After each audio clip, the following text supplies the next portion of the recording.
Gravando aqui na mesa redonda, na Sempesc 2020.2. Lohana, finalmente conseguimos. Olá, gente, boa tarde. Você sabe o que está acontecendo, Lohana? E aos demais que já estão aqui, sabe, tem dificuldade de entender ainda umas navegações, e a organizadora... A tecnologia nos traz. A organizadora do evento me passou um e-mail, eu vi o e-mail, então pensei, bom, eu acredito que é porque ela criou outro link, né? Não compreendi que eu tinha que clicar para me tornar administradora, mas agora aprendi, né? Que bom que uma mesa redonda sobre dados, sobre esse negócio de navegação, eu já consegui aprender alguma coisa, mais alguma coisa. Então, são 14h18, acho que podemos dar início, né? A nossa mesa está sendo transmitida na rede social, YouTube, alguma coisa, já que a gente está na Sempesc, ou só com a gente que está aqui mesmo? Débora, você está entendendo? Pode repetir, por favor, professora? A nossa mesa redonda, a gente está no meio da Sempesc, a Sempesc está sendo transmitida em outras mídias, tipo, porque o Google Meets ele transmite também para o YouTube direto, ou só a gente só está aqui realmente interno entre a gente. Para me saber se isso está aberto ou está fechado, essa mesa. Não, por enquanto está fechada. Os que estão abertos são os que estão no YouTube. Ah, entendi. Então a gente não está no YouTube, a gente está só com a gente mesmo. Só com o pessoal daqui. Pronto, era essa dúvida. Então, ok. Lorena, eu vou dar umas dicas aqui e aí passo a palavra para você. Vamos dar início, então, a essa mesa redonda, que foi proposta pelo grupo de pesquisa narradores, que tem essa que vos fala como líder, e o LabPol, a professora Lorena Madruga, que já se encontra aqui na sala. E aí, o tema é pesquisa sem dados, como lidar com o apagão dos dados governamentais. Nós criamos um objetivo geral, né, que é refletir sobre as implicações científicas, políticas e éticas acerca do apagamento de dados nos sites governamentais para pesquisa científica no Brasil. Os objetivos específicos, então, o que nos convida, né, aqui a nossa discussão e nossos esclarecimentos, os nossos achados, analisar as dificuldades advindas para a pesquisa de dados nos sites governamentais, evidenciar através de relatos de pesquisadores os novos desafios para a pesquisa de dados. E aí, nesse sentido, já também agradeço o aceite, né, dos participantes, no sentido dos pesquisadores que irão... que foi isso? Sim. Dos pesquisadores que estão cá para nos dar os seus relatos, né? Que a mestra Letícia Rocha, da Unite Sergipe, a doutoranda Adriana Lohana, da Universidade Federal de Sergipe, a mestranda Clarissa Soares, que está, neste momento, em uma outra apresentação, mas a partir de 2h30, ela vai entrar aqui na nossa mesa, a doutoranda Sandra de Lourdes Gonçalves, tanto Clarissa quanto a Sandra, é aqui do programa A Alba, a doutoranda Alba e a doutoranda Evilma dos Santos, que está aqui também já na mesa, que são alunos do programa aqui de pós-graduação estricto sensu, aqui da Unite Alagoas. Então, agradeço enormemente, né, a presença e a maneira que eu acho que acredito que nós poderíamos dar dinâmica, né, encaminhar aqui a mesa, passar a palavra. Agora eu vou passar a palavra à professora Lorena, para ela também dar as suas sinalizações, e do ponto de vista metodológico, os relatos, né, os pesquisadores aqui convidados vão fazer os seus relatos, e após a fala, né, após todos os relatos, todos vocês vamos entrar, portanto, num debate com as mediações, né, obviamente, minha e do Lorena, mas as perguntas, enfim. E aí, ao mesmo tempo que estou a falar sobre questões de metodologia, né, de forma de encaminhamento da mesa, também gostaria de lembrar que, não é lembrar, mas solicitar vocês relaxamento, solicitar vocês menos formalidade. Então, que possamos estar nesse espaço de interação, mesmo que seja remoto, mesmo que seja, mas que nós não tenhamos medo, que não tenhamos reticências para trazer, falar e nos colocarmos, porque, afinal de contas, essa oportunidade é ímpar e nós estamos num momento extremamente complicado, extremamente complexo do problema, na questão dos supostos da democracia, as questões de governança, não é? E, enquanto cidadãos, enquanto pesquisadores, nós temos aí um papel muito importante a desempenhar nessa seara. Então, que fiquemos à vontade, e é isso que eu conclamo a vocês, que não tenham nenhuma reticência para relatarem, perguntarem e fazerem as suas declarações também. Sim, professora Lorena, por favor. Eu acho que tranquilo.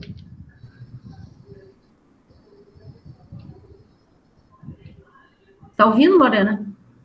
Deu uma trancada aqui, mas agora está tranquilo de novo. Posso? Sim, sim, por favor. Eu estava olhando o fundo da Adriana Lohana, melhor esse, viu? Ficou legal. Bom, eu agradeço o convite do Narradores. Né? Ficou mais lá no escritório, né? Escritório mais light. Mais light.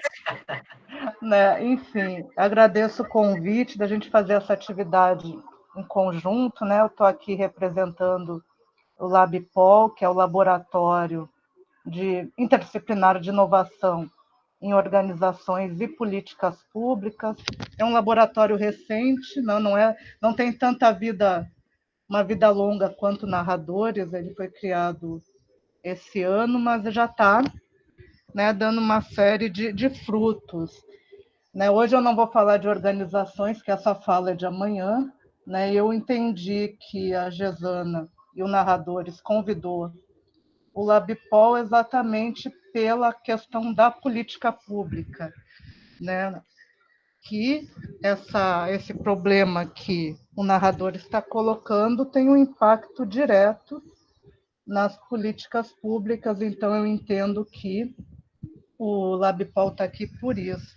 Né? E qual é o impacto?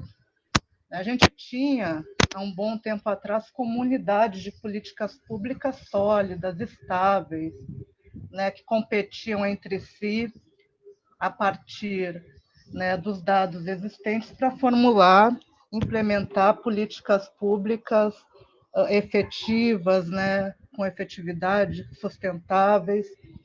E tudo isso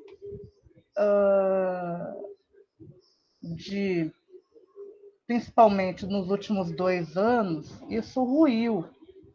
Né? Essas comunidades sólidas, né, que vinham nos últimos 20 anos, criando um campo frutífero no campo de políticas públicas, são comunidades que hoje estão desarticuladas.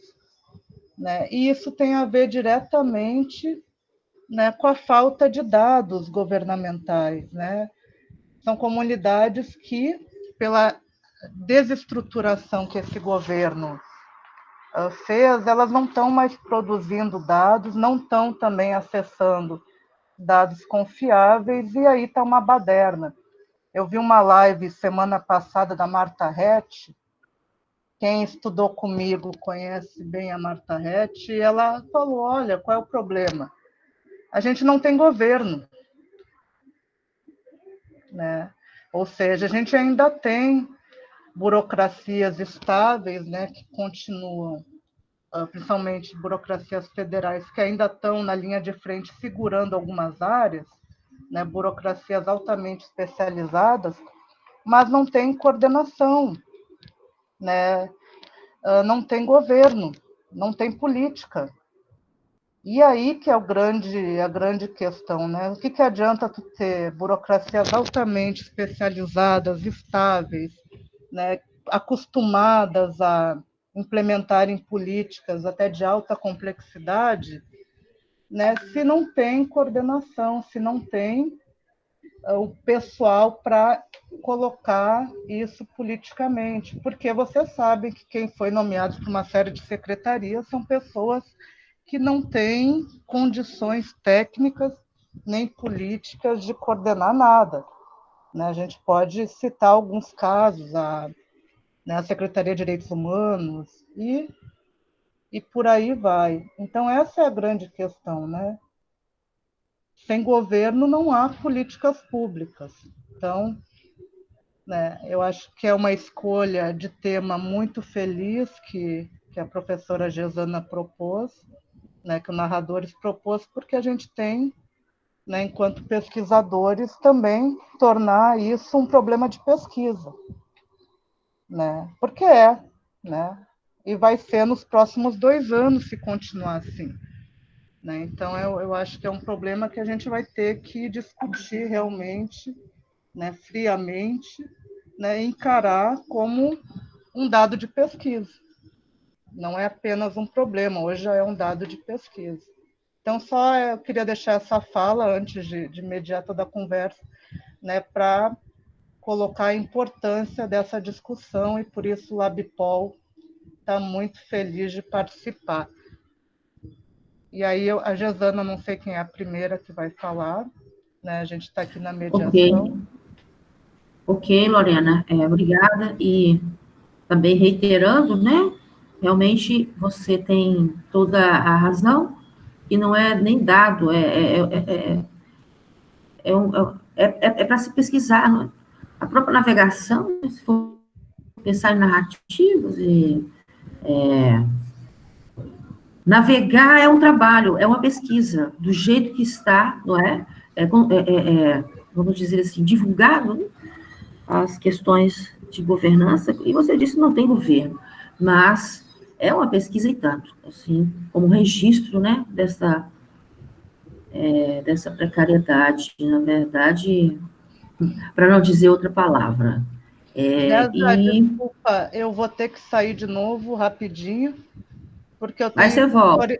autorizar entradas lá na sala de desigualdade, que tem os alunos especiais que não têm só o NIT. Mas eu Tudo já volto, bem. rapidinho. Ok, Certo? ok. Então, dentro dessa perspectiva, eu vou passar a palavra para o relato da nossa convidada externa, né, a Adriana Lohana, para nos contar a sua trajetória e as suas constrições, né, quanto às questões de pesquisa de dados governamentais. Após a Lohana, vamos para a Letícia, que é egressa do mestrado na Unitis, né, Sergipe, e hoje é mestra. Então, vamos lá nessa sequência, porque os nossos da casa, não é, aqui de Alagoas, nós vamos, portanto, entrar nessa outra sequência. Vamos aqui dar a palavra para os nossos convidados externos. Vamos lá, Lohana, por favor. Obrigada novamente também por estar aqui com a gente. Mágica dupla dinâmica, é quase uma dupla sertaneja, Lohana e Letícia. Ai, adorei. Acho que as horas Arrasar. Eu botei o óculos, porque eu vi que ia ser dupla sertaneja, eu botei o óculos para ficar bem parecida com ela também, né? Meu óculos em homenagem a você, Jassana, bem azul, sim, nessa ideia, né? E, gente, quero dizer mais uma vez, dizer o quanto é importante estar aqui com vocês. A gente está em casa, né? Mais uma terça-feira, né? A gente só está, neste momento, agora trazendo o nosso momento de aula para a Simpesc, né? Estamos ocupando o espaço da Simpesc, mas todo mundo aqui é conhecido, todo mundo aqui já vimos nessas tardes de terça-feira, né? As terças do babado, como diz a história, né? Eu quando saio do trabalho, digo, chega, corre, que hoje é terça-feira. Hoje é dia de tarde do babado, ninguém segura hoje. Tranca a porta, né? Tem relacionamento sério com o estudo, vamos embora. Eu quero dizer, mais uma vez, realmente colocando o quanto é importante estar aqui com vocês, né? E da importância dessa mesa, quando a Jassana coloca, eu venho não somente falar como pessoa trans, pesquisadora LGBT, mas também como gestora, que estou hoje, neste momento de governo muito complicado, e que a minha fala ela vem nessa dubiedade, se o quanto é difícil encontrar esses dados e o quanto está sendo complicado operacionalizar a política pública para a gente que está no próprio estrutura do governo, né, nesse sentido, imagine para quem quer pesquisar, né? E aí, eu venho colocando, eu sou uma militante ativista trans, né, conhecida, e aqui eu coloco um título meu que eu adoro, né, que é conhecida como a mulher do destaque, né, a menina do destaque. Eu que venho das conferências de controle social, desde a primeira conferência de educação, que foi feita em 97, né? E que participei do plano da construção do Plano Nacional de Educação todo, e participei de todas as construções de programas, como a gente está participando por hoje, do ProUni, Universidade para todos esses processos que aconteceram, uma militância minha que vem primeiro da educação, que depois vem ser LGBT, né? E que todo esse percurso meu de militância me deu esse tipo de mulher de destaque. Você não sabe por que disso, né? Porque toda leitura de regimento de conferência estava lá, destaque, mudava tudo, né? E quando tinha ação, que era ação LGBT, eu estava lá destacando e colocando as ações em todas as conferências, da educação à assistência, eu estava lá gritando a palavra destaque. Eu tenho muito orgulho de ter esse título. Quando fui na Conferência de Direitos Humanos, na última, né? Há 3 anos atrás, uma senhorinha chegou para uma pessoa de Aracaju e disse: bem assim, mas minha filha, uma senhora idosa, que tinha 60 anos, basicamente, quase bem isso. Minha filha, mas me diga uma coisa, cadê aquela moça de Aracaju, aquela magrinha, bem magrinha, de cabelo cacheado, que vem sempre com você de Sergipe? Aí a pessoa disse assim: não sei quem é, magrinha de cabelo, uma magrinha de cabelo cacheado, que ela é daquele povo da bandeira colorida, eu acho que ela é, eu não sei o nome que diz, eu não soube dizer o nome transexual, né? Mas ela é uma menina que nasceu menina, a menina do destaque, que ela grita destaque a vida toda na conferência. Lohana! Pronto, esse foi o melhor título que eu tenho para a minha vida de militância. E hoje, como mulher do destaque, né, que vi em todo esse processo de construção que a gente tem na nossa sociedade, as conferências se passarem, os dados, principalmente dos anais de todas as conferências da saúde, educação, assistência social, direitos humanos, né? Uma última política que a gente teve de direitos humanos com a conferência enorme, que é uma mega conferência de direitos humanos, que tinha 5 conferências dentro dela: a conferência LGBT, a conferência do idoso, a conferência da criança e adolescente, a conferência da pessoa com deficiência, a conferência de mulheres e a de direitos humanos. Uma mega conferência com 6 conferências dentro, né? E que deu de todo esse processo de construção que a gente tem de controle social, dados eram feitos, porque a conferência começa na ponta do município, né? Fazendo reuniões locais para poder fazer uma reunião regional, para se transformar numa conferência municipal, para se transformar todos os municípios fazem, que leva para o estadual e para o nacional. E todo esse dado, ele vem, se torna um anal, e ele é dado estatístico, né? Ele é dado de construção social. Isso é para tirar uma ideia do que eu passo, não somente como militante, mas como gestora. E aí eu, vindo agora como gestora, eu vou lá, nesse anal dessa conferência, e vou buscar esse dado para saber como é que eu tenho que lidar com uma população específica, vamos supor LGBT, né? Eu tenho uma foto que eu sinto muita falta depois dessa perca de dados, mas eu tenho ela aqui no meu computador, mas eu sempre pegava para poder provar para as pessoas esse momento importante da minha vida, que foi a foto do Lula, na conferência da educação, no momento em que eu fui basicamente barrada para poder entrar, histórias da Lohana, né? Para entrar na conferência, porque eu tinha ido para a conferência com a minha bandeira LGBT e a segurança da presidência não deixava a gente entrar com nada mais a não ser o material da conferência. Eu estava com a bandeira, com o sino de pelúcia, com um monte de coisa, né? Depois de uma briga toda, deixa ela entrar, eu entro com a bandeira LGBT, passo na frente do Lula, que estava fazendo um discurso de abertura da conferência, ele para e sauda os LGBTs presentes naquela conferência de educação, né? Na CONAI em 2010. Essa foto estava no site da CONAI. Sempre que eu vinha referendar a CONAI, né? Em 2010 eu mandava alguém olhar essa foto. Eu mandava lá, na parte de fotos, vocês vão ver que os LGBTs entram brigando pelo projeto do Kit Escola Sem Homofobia, entram fazendo esse protesto da necessidade dos LGBT, da educação e diversidade. O Lula para, o próprio presidente para o seu discurso e referenda a nossa presença na conferência. Né? Eu sempre tinha essa foto como momento crucial da conferência de 2010 e que se hoje você fosse, não encontre mais. Né? Não somente essa foto, como também todos os outros dados. Então, a gente está passando por um momento, né? E aí eu falo, não somente como, volto a dizer, não somente como pesquisadora, mas como gestora, em que, e especificamente militante LGBT, em que no momento de retrocesso que a nossa sociedade está passando, depois do advento da ideia que eles inventaram de ideologia de gênero, que isso, damos simplesmente a questão do nome social, as pessoas não sabem, mas se for discutir, de onde nasceu, o que ele chamou de ideologia de gênero? Nasceu desde 2004, com as discussões do nome social na educação, que eles começaram a dizer que a gente ia querer que menino virasse menina e menino virasse menina, né, a questão da transexualidade, a parte do nome social, que eles começam a motivar todas essas discussões que eles têm hoje em relação à ideologia de gênero, né, e depois de tudo isso, a gente começa toda a discussão que temos hoje, que culmina hoje, né, que culminou na retirada da palavra gênero, até alimentício, de todos os programas nacionais, estaduais e municipais de educação, né, os planos de educação, até gênero alimentício foi retirado. Qualquer palavra gênero ia ser retirada. Passamos pelo processo de discussão todinha, né? Eu lembro de um rapaz que a gente colocou o nome dele de lascívia, porque todo e qualquer demanda que tinha na conferência que discutia o Kit Escola Sem Homofobia, eles colocavam, destacava destaque. Eu sou contra porque esses projetos vão atiçar a lasciva dos estudantes. Ele sempre dizia isso, a gente botou o nome do cara de lasciva. Até hoje é o apelido dele, quem não lembra de lasciva da conferência de 2010, né?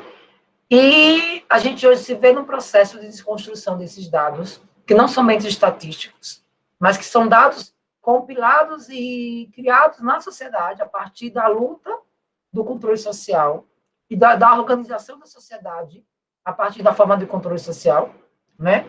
E também verificamos que todo esse processo, além de tudo isso, além de não termos dados, porque LGBT não existe, né? Primeiro, temos que entender que, além dos dados serem poucos, nós não existimos na sociedade, porque a maneira que a sociedade tem para poder determinar quem somos é a partir do censo, né? E é que esse censo é que dá o direito a você existir como pessoa. E aí, a população LGBT ela não existe a partir desse censo. Né? O primeiro grande direito, que é o direito à existência, nós LGBTs não temos. Então, esse grande dado, que é o primordial para qualquer pesquisa em política pública, não existe no nosso país. Eu não tenho como hoje precisar quanto da população é gay, quanto da população é lésbica, quanto da população é travesti ou transexual. Né? Eu não tenho porque nós não existimos, porque essa sociedade ela é criada de forma patriarcalista, bigênero, né? E a possibilidade de existir, além da caixinha de homem e mulher, é impossível. E aí a prova real, que é o primeiro grande direito, que é o direito à existência, nós não temos. Logo, por não ter o direito a existir, não temos o direito de ter se dado. Eu não sei, e não tenho como precisar quantas pessoas LGBT eu tenho no Brasil, porque isso não se é perguntado no censo. Né? Mas tudo bem, tirando esse grande direito, que já é um problema muito grande para a gente, né? O pouco que a gente tem nas estruturas governamentais, que a gente possa, além de si, mesmo tendo a não existência dessas pessoas como dado estatístico, mas as discussões a partir das políticas públicas referendadas para essa população, desde a saúde, educação, assistência e outras questões, que eram possíveis para a gente, né? A partir de não ter esse dado, mas para poder pensar as possibilidades de existir e de colocar essas pessoas como cidadãos de direitos na sociedade, a gente usava, muitas das vezes, os dados que vinham do controle social, que vinham das pesquisas da sociedade, que iam para o processo de governo, como muitas das vezes, realmente, como retorno à própria sociedade do que ela mesma fazia. Né? Porque os conselhos é que levantavam esses dados, as conferências, principalmente, os dados vêm muito mais das conferências, é que levantava esses dados. E aí, eram colocados lá no site do governo. Quando a gente vem para este momento atual, este governo atual, a gente tem, devido a todo esse processo de retrocesso e de pensamento até que retrógrado dessa atual gestão, a gente tem a retirada de toda e qualquer menção dos sites do governo das questões ligadas a gênero e LGBT. Se você vai na conferência, se você vai no site da educação hoje e procura os dados da conferência da educação, você não tem mais. Por quê? Porque se for tá lá o anal, ele é PDF, vai ter LGBT dentro, então não coloca. As fotos da conferência não vão ter mais, porque a conferência tem pessoas LGBT lá dentro, um dos eixos era de educação e diversidade, não vai ter lá mais. Perceba o quanto é amplo isso, né? Todo um processo que é muito mais amplo, porque não é somente LGBT, a conferência discute tudo, mas toda a história das conferências foram retiradas. Se você vai hoje no site do Ministério de Direitos Humanos, né, que é o ministério que trabalha com a nossa política, né, quando você coloca lá na área de atuação, nem sequer é citada como área de atuação a política pública da população LGBT. Né? Diga-se de passagem, a prova real do retrocesso está aí, né? Um edital que foi lançado para poder agariar 7 projetos no país, só 7 projetos no país todo, para a empregabilidade de mulher trans, é criticado por todos os apoiadores dessa atual gestão, e a Damares teve que retirar do Twitter a chamada para explicar a eles que é a obrigação do Ministério fazer isso, porque não é dinheiro do governo que está sendo usado para esta pauta, mas é um dinheiro de uma emenda parlamentar, e como foi um parlamentar que disponibilizou, é a obrigação do Ministério fazer efetivar o edital. E aí fazem efetivar nas carreiras para ver se a população não consegue acessar, porque tipo, dá 10 dias para o país inteiro escrever um projeto onde somente 7 vão ser escritos. Parece que as coisas são feitas para poder não funcionar. As coisas estão acontecendo muito menos assim, quando é para LGBT. E aí fica complicado para a gente que não temos um censo demográfico, para a gente que não temos essa população como existente, como cidadãos e cidadãs, né? Porque o IBGE perguntou da última vez se existiam casais homoafetivos convivendo, mas não perguntou se você é gay, lésbica, bissexual, travesti, transexual, no momento da qualificação da pessoa. Né? Então, além de não existirmos como seres humanos, está todo um processo de apagar as nossas políticas públicas. E como é que se apaga a política pública nesse país? Apagando a possibilidade delas existir quando eu apago os dados que fazem com que possam se referendar essas políticas públicas. Porque a gente sabe que se esses dados existem, continuam lá no site, são dados que a gente vai utilizar para poder barganhar, para poder regulamentar, para poder escrever, para poder propor essas políticas públicas. Né? E aí não tem como não tocar nesse assunto. E quando eu digo aqui, o Ministério Nacional dos Direitos Humanos, especificamente, porque é o principal ministério que deveria ter como sua área de atuação, e sequer na área de atuação é citado. Imagine os outros ministérios. Imagine da educação, imagine da saúde, com pé limitado. Né? Então, fica difícil neste momento, e aí fico feliz quando a Gessana coloca, junto com a Lorena, a possibilidade até de escrever, né, sobre essa falta. O que eu digo que não é muitas das vezes essa falta, sobre esse apagar das luzes, né, sobre esse apagar desses dados, né, para tentar realmente refletir. O que realmente, né, o nosso governo, o nosso Estado Democrático de Direito, porque é o Estado que está fazendo isso conosco, né? O que nesse nosso Estado Democrático de Direito, que se diz democrático de direito, está querendo quando tenta apagar não somente dados, mas apagar a existência de cidadãos e cidadãs que estão, sim, nesta sociedade, que pagam seus impostos e que não tem como virar as costas e dizer que não existem, que não estão aí, que não estão no dia a dia da nossa sociedade.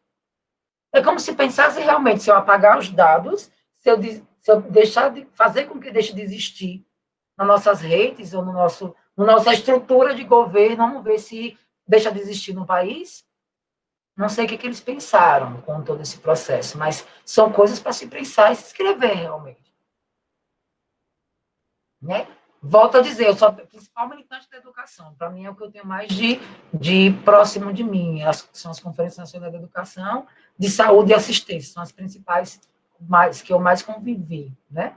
Mas com qual objetivo se tira todo um documento base, todo um documento que tenha propostas da Conferência Nacional da Educação, de um site, sequer para não mostrar para essa população que o povo mesmo, muitas das vezes, referendou que era necessário educação e diversidade.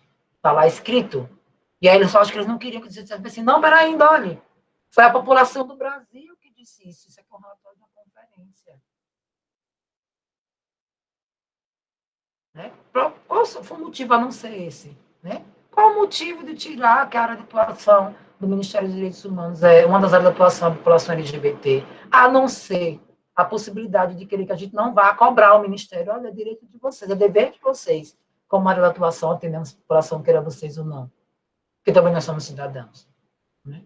Eu acho que essa que é a importância, e que isso reverbera também nas gestões estaduais e municipais, porque, infelizmente, o Estado e o município também, assim como nós que somos pesquisadores, precisam de dados para poder fazer referendo a suas políticas públicas. Vou sair até um pouco do LGBT, vou para outra questão mais específica. Não conseguimos, muitas das vezes, hoje, atuar efetivamente com a política de segurança pública, não sabe precisar quantos boletins de ocorrência, quantas mulheres são vítimas de violência, porque muitas das vezes, na tipificação do crime, não marca lá a violência doméstica como tipificação. Eu não tenho como saber quantas pessoas trans são vítimas de transfeminicídio, quantas pessoas trans, mulheres trans, são vítimas de violência doméstica familiar, Maria da Penha, porque não se coloca que a mulher que foi atendida naquela delegacia, mesmo retificada, é trans. Né? Isso também é de estrutura do Estado, né? muito, muito complicada. Né? A gente tem um mapa de violência que é necessário colocar, mas que muitas das vezes o próprio Estado não se dá esse processo estatístico. E quando vamos realmente para a celeuma, né, da inexistência dos LGBTs como cidadãos e cidadãs, como LGBTs que realmente são nessa sociedade, porque eu existo hoje como mulher, Adriana Lohana. E para este dado estatístico, eu sou uma mulher biológica, uma mulher cis. Erroneamente, para o Estado, eu sou uma mulher cis. Mas eu não posso existir como mulher trans. Né? E aí, além de não poder existir, toda e qualquer documentação sobre a minha possibilidade de existência em todas as políticas públicas sociais, sua possibilidade de atendimento a mim em todas as políticas públicas sociais, elas foram apagadas, né? Ou escurecidas, na palavra correta que coloca, mas como a gente diz, apagadas as luzes, né? Colocaram a gente na escuridão desse processo, para que realmente não tivéssemos visibilidade. Eu entendo que é realmente a necessidade de não dar visibilidade a gente. Né? Eu sou Clara Damares, seu Minuto dos Direitos Humanos, ela tem um programa, né, Minuto dos Direitos Humanos, que ela fala 1 minuto toda semana. Foi lançado sábado, né? Ela discute, cada sábado ela vai lançar 1 minuto falando sobre direitos humanos. Ela fala que os direitos humanos é o direito de todas as pessoas, e ela cita as categorias: idoso, criança, adolescente, mulheres, população negra, mas não cita LGBT. Né? Eu vou colocar aqui no link até esses minutos direitos humanos dela, mas ela não cita LGBT. Né? Por que será que ela não citou? Como uma das populações que tem direitos humanos, porque os direitos humanos é de todos. E esses todos que eu estou citando aqui, gente, é o idoso, é a pessoa com deficiência, é a mulher, é a pessoa negra, mas não citou LGBT nem sequer. Falou, quando ela fala que os direitos humanos devem se respeitar as diferenças, todas as diferenças, de classe, cor, etnia, religião, mas não citou o sexo na fala dela, né? Então, isso está bem claro que é todo um processo de organização desse Estado democrático atual de direito, desse governo, que, além de querer colocar a gente, né,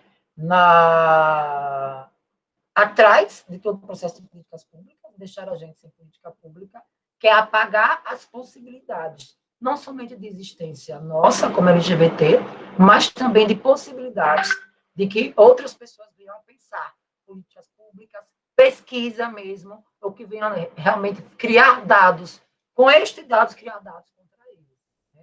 É bem nessa ideia que eu penso esse processo. E eu acho que a gente realmente tem que falar sobre isso, quem sabe, com a pequena cutucada nossa, como pesquisadores, venha trazer alguma coisa. Eu acho que a gente deve realmente ficar calados, né? Porque essa inexistência tanto acaba indiretamente nos prejudicando, como também diretamente nos calando, né? Porque a gente, como cientistas que somos da sociedade, como pesquisadores, a gente precisa desses dados para poder, queira que não queira, argumentar os que estamos colocando. Então, se eles tiram esses dados, eles tiram nossas possibilidades até de argumentar contra eles. E é nesse sentido que eu coloco essas questões. E que vai piorar, viu, gente? Eu digo que, como hoje sou referência técnica LGBT do governo do Estado de Sergipe, né? Estou aqui na Secretaria de Estado da Inclusão e Justiça Social, e quando a gente vê toda e qualquer coisa que vem desse processo aí, dessa estrutura de governo, a gente percebe que simplesmente realmente é para poder cada vez mais colocar realmente dentro da caixa de novo todas as possibilidades de existência de políticas para a nossa população.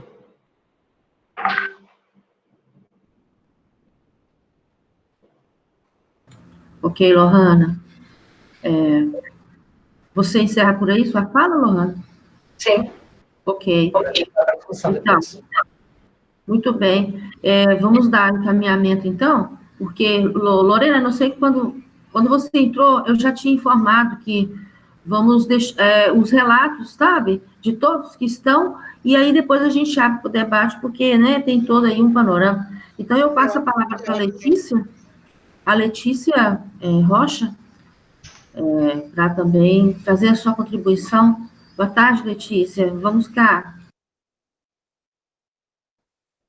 Boa tarde, professora. Boa tarde a todas e a todos. Primeiramente, gostaria de agradecer o convite. É sempre uma alegria poder dividir esse espaço com vocês, com pessoas que já estão, como a Diana disse, na nossa rotina, e mais a professora Lorena, que também vem a somar nesse nosso debate. Muito do que eu sinto em relação ao que tem acontecido sobre essas questões do apagão de dados já foi falado pela Adriana. É realmente algo que vem impedindo, vem nos constrangendo no sentido de que é uma informação pública, é uma informação historicamente importante e que tem sido apagada. A Ariana falou em relação a essa questão da educação, das pessoas LGBTs, e eu venho trazer minha experiência aqui, que é relativa às conferências nacionais de políticas para mulheres. Então, também estou tendo a oportunidade, né, enquanto conselho municipal, de perceber e conseguir verificar como é que são essas elaborações internas para que essas conferências locais, as conferências municipais, as estaduais, possam sair do papel para darem esse substrato para a Conferência Nacional. E enquanto pesquisadora também pude ver, fazer essa análise sobre as conferências nacionais através de documentos. E foram justamente esses documentos que foram apagados no site do governo federal, no novo Ministério, né, da Família, da Mulher, da Família e dos Direitos Humanos. Há um verdadeiro vácuo quanto aos documentos dos anos anteriores. Então, o que a gente percebe é que é um governo que atrapalha as políticas do presente, mas também atrapalha para que a gente possa pesquisar as políticas do passado. Então, foi algo que foi o primeiro grande empecilho em relação à pesquisa, e aí eu já quero deixar claro também que eu entrei em contato por telefone com o Ministério da Mulher, da Família e dos Direitos Humanos, deixei meu e-mail, informei que iria mandar um e-mail para reforçar o pedido dessa documentação e não obtive resposta. Então, você vê que não é algo apenas, como é que eu posso falar? Não é uma coincidência, né? Não é algo feito sem propósito, é algo feito propositalmente. Então, são informações que eles não querem que nós tenhamos acesso. E é que a gente se questiona, né? Primeiro, por quê e quais são os caminhos possíveis? Já que no âmbito do direito, que é a minha área, nós temos o direito à informação, e esse acesso à informação tem sido tolhido de várias formas, tanto em relação ao próprio enfraquecimento da lei de acesso à informação, quanto também a concretização desse acesso. Então, se uma informação que deveria ser pública, que deveria estar disponível no site, não está disponível, se você tenta obter essa informação, também não consegue, então isso está sendo violado de várias formas. E aí o caminho que eu encontrei para ter acesso a essa documentação, já que eu não tive acesso antes, não tinha salvo, né? Então, eu fui atrás de outras pessoas que já tinham feito pesquisas nesse sentido. Entrei em contato com uma pesquisadora que fez a tese de doutorado sobre a finada Secretaria de Políticas para Mulheres, e aí ela me enviou, inclusive muito bom o trabalho dela de doutorado, ela me enviou os documentos. E ao mesmo tempo que eu estava tentando contato com ela, porque era uma pessoa que eu não conhecia, né? Então eu fui caçar e-mail, caçar Instagram, para mandar mensagem, para pedir para que ela me enviasse esse material. E ao mesmo tempo também conversei com a professora Adélia, que é daqui, que também é do Conselho Nacional. Então ela também me ajudou a conseguir esses documentos. E esse foi basicamente o caminho percorrido, né? E a gente vê que muitas vezes a gente só consegue fazer as coisas assim, pelas formas não oficiais, digamos. Não que a gente não tente, mas às vezes esses outros caminhos são os que nos possibilitam ter acesso aos documentos. Então, foi assim que eu consegui os anais das 3 primeiras conferências nacionais de políticas para mulheres, e o relatório final da última conferência, já que a última conferência foi realizada em 2016, em um momento de muita instabilidade política. A conferência em si já foi muito, como é que eu posso dizer, conturbada devido ao cenário político da época. Então, as próprias discussões ficaram prejudicadas, muitas delegadas se negaram a participar, algumas conselheiras renunciaram também à época, e aí sequer foi produzido esse material como nas outras, né? Então não foram produzidos os anais, apenas o relatório final, um pouco mais curto do que os anais das outras conferências. Então, toda essa situação nos serve muito de alerta para que a gente possa pensar quais são as implicações de, de governos e de reestruturações no governo que comprometem tanto esse direito à informação e até a própria transparência. Porque se quando não é errado, digamos assim, não é ilegal você promover mudanças na estrutura do governo, dos ministérios. Embora muitas dessas mudanças possam ser para pior, né? Que foi o caso das últimas mudanças. Mas, ainda que essas mudanças ocorram, é necessário ter em vista que as informações sobre os governos anteriores, o que foi realizado anteriormente, essas informações não podem ser simplesmente apagadas. Então, é como se realmente fingisse que não existiu. Agora a gente está.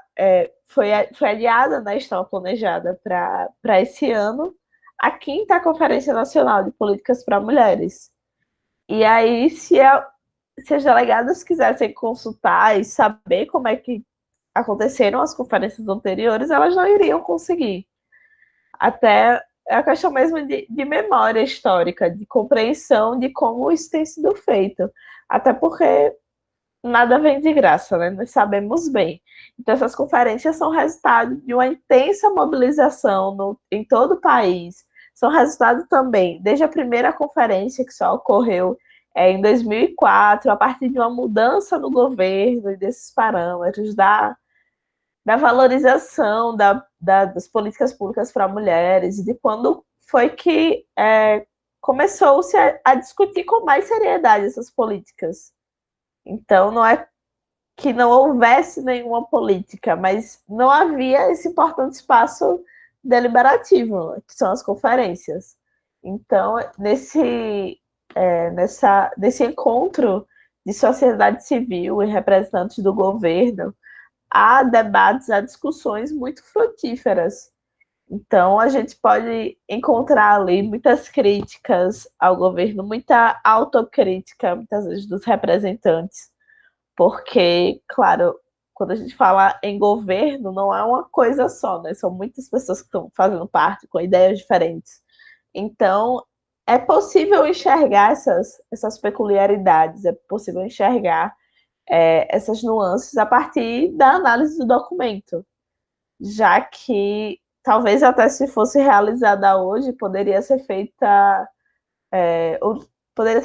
outro tipo de registro, né? Um registro audiovisual, que agora está cada dia mais comum, mas até o momento que nós temos são os documentos e os relatórios e os anais. E isso foi totalmente impossibilitado através dessa reestruturação do site, que não levou em consideração as informações anteriormente colocadas lá. E aí, além desses caminhos, né, como pesquisadora e compreendendo a importância desses documentos e a dificuldade que tem sido para obtê-los, o que eu pude fazer dentro da minha área de atuação e dentro do que eu entendia ser possível, foi colocar esses documentos em uma página em uma pasta do Google Drive e colocar na minha dissertação um link para essa pasta. Então, outras pessoas que quiserem, que procurarem, que encontrarem minha dissertação, vão ter onde encontrar esses documentos também. Estão lá em livre acesso. Então, todas essas informações, essas fotos que estão dentro dos relatórios também estão constando lá. Então, apesar de haver outros meios, né, isto é, juridicamente nós podemos pensar em caminhos para conseguir documentos, mas ainda assim o mais acessível para a maioria das pessoas é a disponibilização online, com certeza. Então, essa foi uma tentativa de fazer com que outras pessoas não precisem fazer esses diversos outros caminhos que eu tive que fazer. Então, essa experiência mostra como, apesar de não haver uma invisibilização direta, no caso das mulheres, né, como em comparação ao que nós vimos com o que a Diana falou em relação às pessoas LGBTs, nós podemos ver, sim, uma invisibilização reflexa das pautas, do que tinha sido conquistado. Tanto que, pessoalmente, quando eu estava fazendo a análise dos documentos, em muitos momentos eu ficava emocionada de pensar, nossa, como tudo. Até, claro que não eram as mil maravilhas, mas a linguagem era diferente, a forma de tratar as pautas das mulheres. Então, é algo que eu não sei como vai ser, né, na próxima conferência, que vai ocorrer provavelmente durante esse governo, mas que me deixava assim, muito, muito nostálgica, né, de pensar como tudo isso era tratado a partir de outras lentes.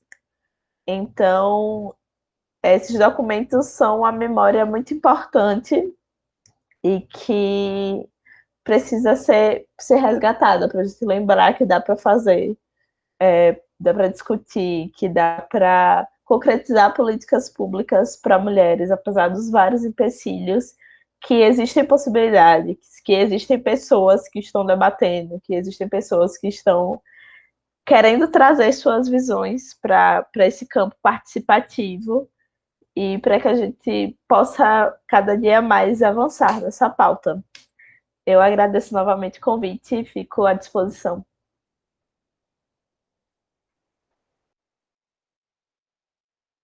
Ok, Letícia. Então, antes de abrir o debate, vamos cá. Eu convido, portanto, a Clarissa Soares Pereira,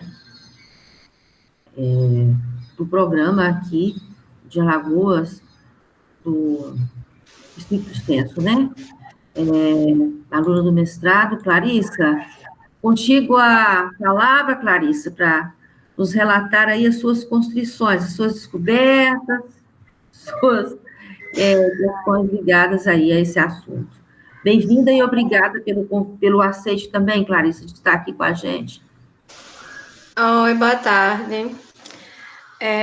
Eu sou Clarissa, sou mestranda aqui da UNIT, do SOTEP, e o meu trabalho ele é sobre as vítimas invisíveis da violência doméstica intrafamiliar contra a mulher, ou seja, os filhos dessas mulheres, que são invisibilizados, né, enquanto sujeitos de direitos.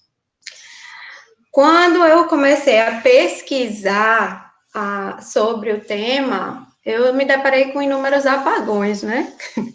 Apagões, não sei se a palavra seria nem essa, um apagão, é de inexistência total de dados com relação a essas crianças, praticamente.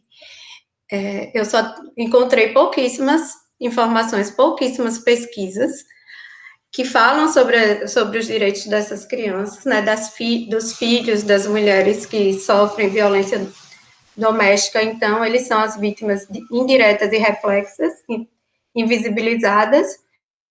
E, a partir do momento em que eu já entrei no mestrado, eu comecei a ir nas instituições.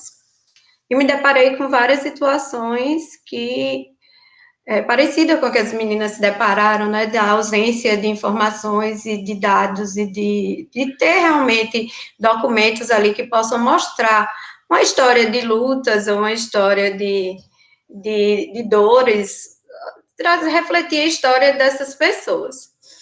Então, além das informações e da história do país que estão sendo apagadas, eu me deparei também com uma ausência de curiosidade e de atenção no que tange a essas crianças.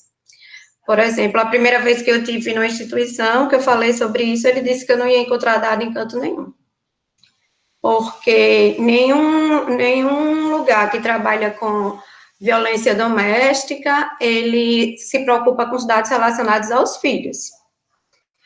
Então, o que foi que eu fiz? Eu tive que arrumar estratégias para encontrar dados que falem sobre a violência contra a mulher e a violência contra a criança. E fazer um cruzamento aí, né? Porque eu precisava de dados. E dados específicos eu encontrei no site do Instituto Maria da Penha. Ela tem uma pesquisa. E, inclusive, eu entrei em contato com eles no início do ano passado, e eles disseram que estavam terminando a segunda etapa dessa pesquisa, mas eles não terminaram, eu não sei se faltou verba, eu não sei o que aconteceu, eles não terminaram a pesquisa.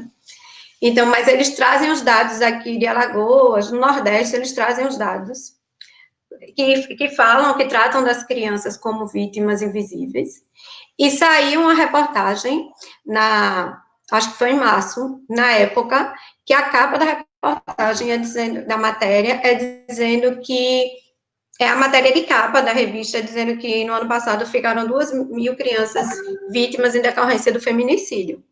Olha o número de crianças que ficam órfãs em decorrência do feminicídio, e não há interesse com relação a essas crianças. Então, eu tive que procurar dados relacionados à mulher, à violência contra a mulher, e dados relacionados à violência contra a criança. Quando eu fui, por exemplo, eu consegui alguns dados, como eu comecei o ano passado, aí nas instituições, eu consegui alguns dados na Patrulha Maria da Penha. Então, eles me deram os números das assistidas, e eles começaram a pesquisar o número dos filhos, então, eles conseguiram me dar uns números. Mas, por exemplo, quando eu fui na Polícia Militar, aqui, eu fiquei assustada, porque eles me falaram que eles só têm dados de 2018 para trás. E não é tão para trás, tipo, eles não ia ter o acesso com facilidade de dados de 2000, mas que houve uma alteração e que os dados de 2018 para cá, eles não estão disponíveis mais para os estados. Então, os dados dos crimes, da violência de um estado, eles não estão disponíveis para o estado, como pode? Eu saí de lá chocada. Se vocês não têm esses dados, de que forma você pode mostrar que a violência está aumentando, que a violência está diminuindo, que um bairro é mais perigoso do que o outro, que um dia da semana final de semana, existe um estudo que fala que final de semana existe uma tendência maior a ter homicídios, por exemplo. Então, como é que eu vou garantir, através de dados, que no final de semana tem mais homicídios se ele não tem os dados de janeiro de 2019 disponíveis? Então, além dessa situação, eu encontrei em outros lugares que eu fui a mesma resposta: nós não estamos tendo dados. Os dados não estão mais acessíveis a gente como eram.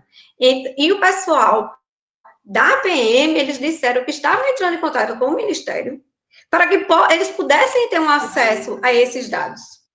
Mas com o advento da pandemia, eu não voltei lá, então eu não sei se agora eles já têm acesso. Eu fui lá em março, e eles não tinham acesso. Eles disseram: eu não tenho o que lhe dar desse ano e de 2019, porque a gente não tem mais acesso a esses dados. Então, além de eu esbarrar com a situação de que as crianças já são invisibilizadas, eu esbarro com a falta de documentos que comprovem violência contra essas crianças, necessidades que essas crianças têm, que a gente possa justificar a implementação de políticas públicas nesse sentido, para que possa proteger essas crianças que são invisibilizadas. Então, eu fiquei muito chocada com isso, e com outros lugares que eu fui, porque a partir dessa dificuldade de encontrar, tanto aqui nas instituições, quanto na internet, por exemplo, como acho que foi Lorena que falou antes, ou Letícia, no site lá do Ministério da Família e Direitos Humanos, eles só têm dados relacionados à violência contra a criança agora, eu olhei hoje, até o primeiro semestre de 2019. Porque, há uns meses atrás, eles só tinham dados até o segundo semestre de 2018. Inclusive, eu vou alterar na minha dissertação, vou trazer esses dados novos que eles trouxeram. Porque eles só tinham dados até 2018, é agora, ou seja, nós estamos em novembro, fim de 2020, e a gente não tem os dados do ano 2019 inteiro. Imagine os dados do início do ano. Eu não vou ter para colocar no meu trabalho. Eu não tenho como justificar e embasar o meu trabalho nesses dados, porque eu não vou encontrar. Então, essas informações que elas fazem parte da história do país, elas estão sendo apagadas, realmente. Elas estão sendo apagadas assim, eles não dão uma justificativa para a gente, e quando a gente busca essas informações, a única coisa que eles dizem é que não tem, se a gente perguntar. Eles realmente não sabem dizer: a ordem vem de lá de cima, a ordem, a gente não tem o que a gente está pleiteando para que a gente possa ter acesso, mas não tem. Eu não sei até que ponto isso é favorável, né, para que o próprio Estado, ele não se manifeste com relação a isso. Porque como é que o secretário de Segurança do Estado, ele não tem esses dados e ele vai ficar calado? O que justifica aceitar essa omissão dos dados? Porque os dados são repassados. Eles são repassados. E por que não são compartilhados com a gente? Com o próprio Estado? Então, para que a gente possa construir hoje uma pesquisa bem fundamentada, é muito difícil. O direito ao acesso à informação, ele está sendo cerceado, né? E esse é um direito que é nosso, que faz parte da nossa história, e ele está sendo cerceado. As dificuldades para obter os documentos me fez repensar a minha pesquisa, né? Como a gente já conversou bastante sobre isso, então, o que foi que eu pude fazer? Como você disse, traga a sua experiência, o que aconteceu com a sua pesquisa, de que forma eu tive que construir a minha pesquisa. Além de me deparar com a ausência de dados, a pandemia. Então, no momento em que eu comecei aí, Ministério Público, né, ter contato com o defensor, com a rede de proteção à criança, ainda veio a pandemia. Então, eu comecei a perceber e ficar ansiosa com relação à minha pesquisa, porque eu não estava achando uma forma para embasar o que eu quero trazer, que é mostrar a necessidade de políticas públicas que possam parar essas crianças. Então, eu procurei estratégias junto com a Gesana, que é minha orientadora, e junto com a minha orientadora, para que a gente pudesse, através de depoimentos de pessoas, de história oral, de análise de depoimentos em documentários, que a gente pudesse demonstrar o efeito dessa violência na vida das pessoas. Então, eu peguei adultos, né, que já passaram por essa fase, alguns conseguiram superar, outros, as marcas estão ali gritantes, mostrando uma dor na fala muito grande, para que pudesse, de alguma forma, né, não vai substituir os dados, mas, de alguma maneira, ele consegue embasar o que eu estou ali alegando, a importância de se criar, de olhar para essas crianças e criar políticas públicas que possam ampará-las, aumentar o amparo das leis, ampliar esse amparo das leis que protegem a mulher vítima de violência para a criança também, né, fazer valer o artigo 30 da Lei Maria da Penha, que fala que os filhos e toda a família devem receber proteção e amparo. Então, eu comecei a construir a minha dissertação dessa forma, utilizando o que eu tinha ali, porque nós temos prazos, né, nós devemos cumprir esses prazos, então a gente ainda se depara com essa situação de ter que cumprir os prazos, e foi o caminho que eu encontrei para construir a minha dissertação. Não adianta se desesperar e ficar brigando com uma situação que a gente não vai poder resolver nesse momento. Então, foi dessa forma que eu reconstruí a minha dissertação, e para que ela possa ficar uma dissertação bem embasada, trazendo bons conceitos e mostrando a necessidade. Tem dados, mas dados que eu consegui antes e dados que estão disponíveis no Ministério, no IPEA, né? Não tem dados mais, assim, de Maceió, eu tenho o que tem no site da Secretaria de Segurança Pública, o que está ali. Além disso, eu não tenho. Eu não pude trazer o da PM, porque eles não têm essa informação para me dar, desses 2 últimos anos. Então, infelizmente, a gente precisa, né, lutar, de alguma forma, para que a história desse país ela não se perca. Porque no momento que a gente perde dados e perde documentos, a história do Brasil está se perdendo.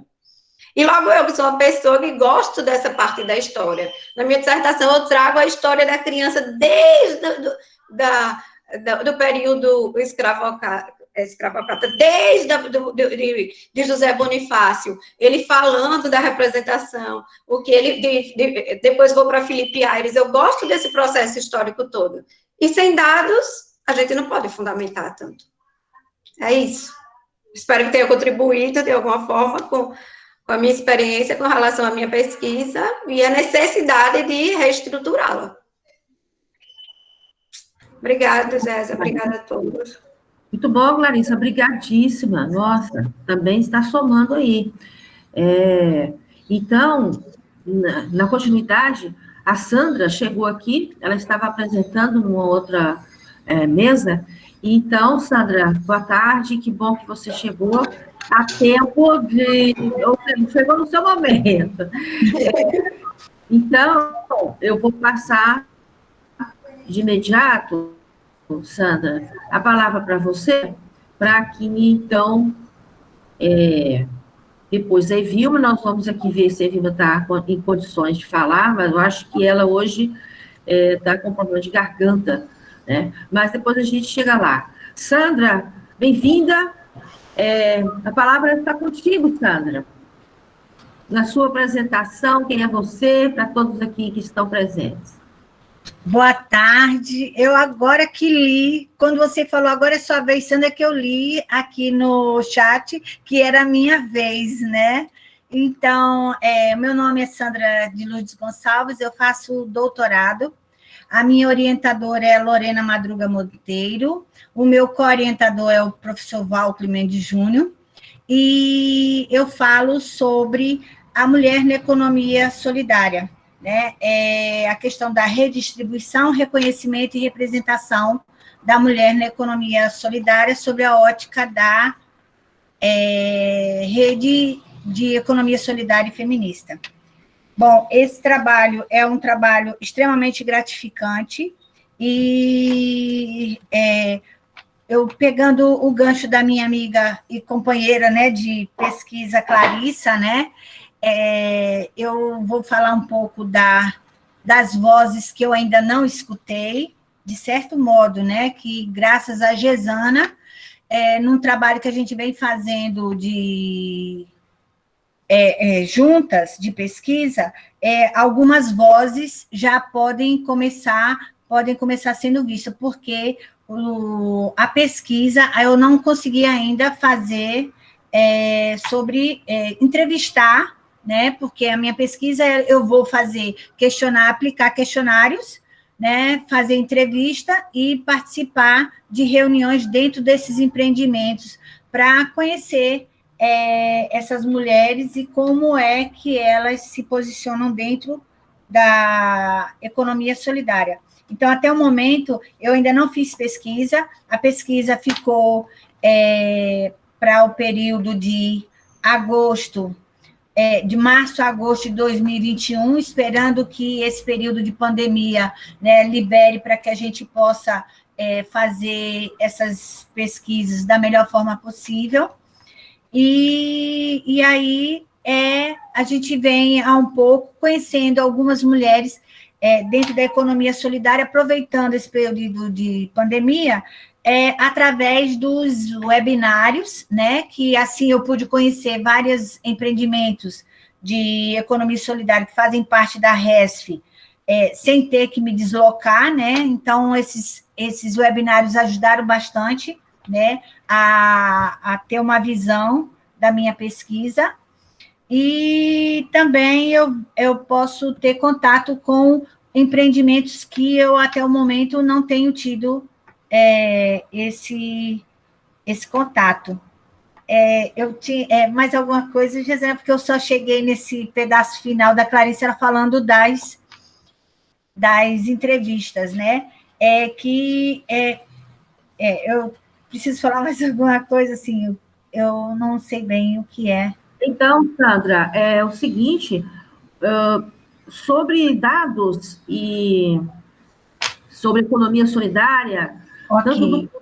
tanto do ponto de vista, não em sendo uma política pública, históricos, números, enfim, que você precisou, gênero, enfim, de ter acesso por direito, né, claro, nós, e também, no caso,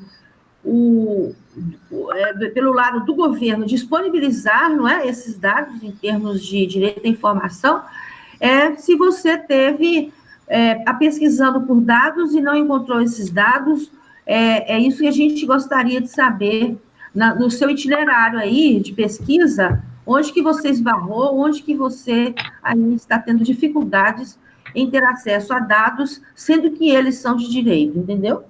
Ok. Os dados da minha pesquisa, a princípio, eles vieram do SENAI, Secretaria Nacional de Economia Solidária, que eles fizeram dois mapeamentos sobre empreendimentos econômicos solidários no Brasil.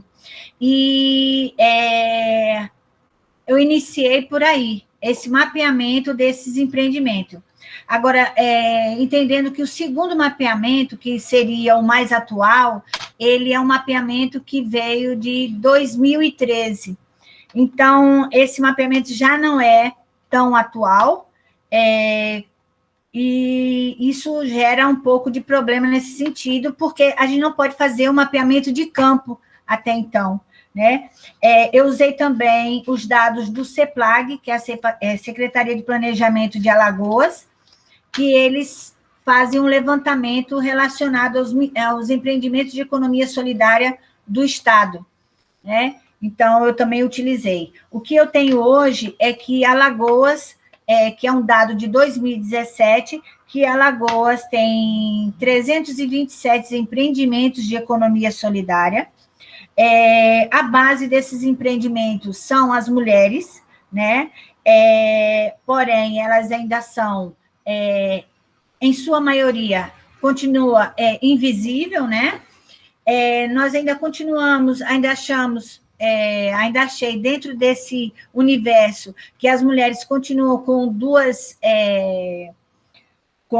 jornadas de trabalho, elas trabalham na economia solidária e ainda tem todo o seu trabalho de cuidado da família dentro de casa, né? Elas continuam ainda invisível, em sua maioria desvalorizada. Porém, existe a RESF, isso que eu ainda não, isso é os dados que eu estou levantando nesses mapeamentos que foram feitos, tanto pelo Senais como pela CEPLAG, né?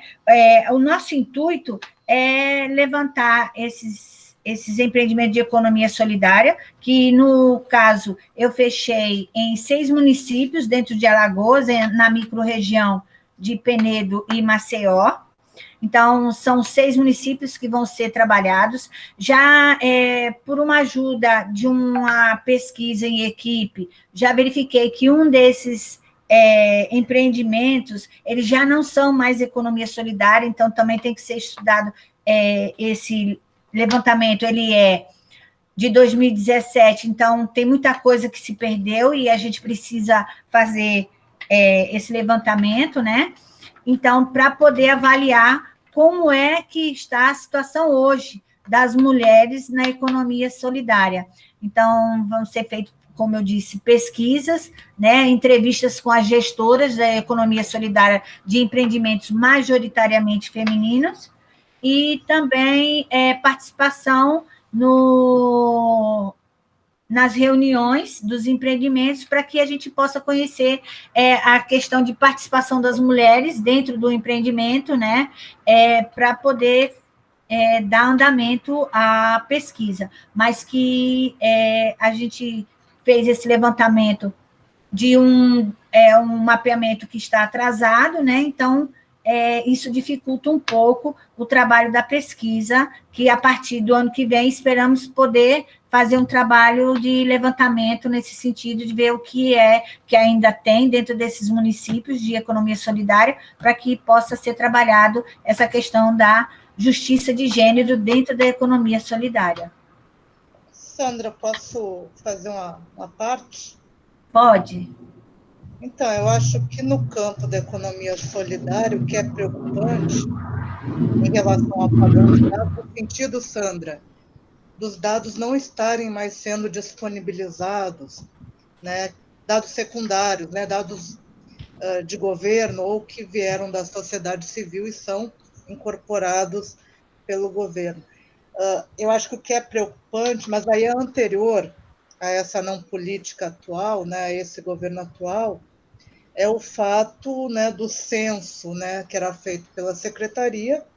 Ele ele foi realizado até o 3º, a Sandra falou no 2º, mas teve o 3º, né, e eram feitos por convênios com universidades. No caso, a Unicino sempre fechou, né, essa questão.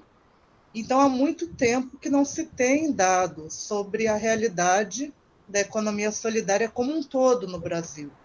A gente tem dados defasados, né?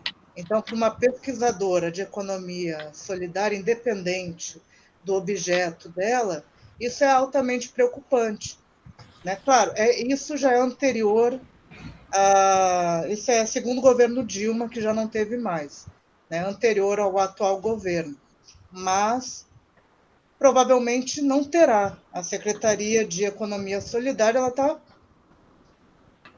apagada. Não existe mais, né? Então, eu acho que esse é o ponto, Sandra, né, que é preocupante para uma pesquisadora de economia solidária, né, é a defasagem de dados, né? E aí eu vou deixar tu complementar, que eu sei que você conhece bem. Isso, você não tinha ainda pego o foco. Eu estou tentando Não, mas é bem por aí, essa desatualização desses dados, né, que dificulta um pouco, né? Mas, bom, enfim, a partir de março, que esperando que a pandemia esteja tudo bem, para que a gente possa ir a campo e, pelo menos dentro da amostra do universo que foi separado, né, a gente possa fazer um levantamento que mostre a situação da mulher na economia solidária aqui em Alagoas, né?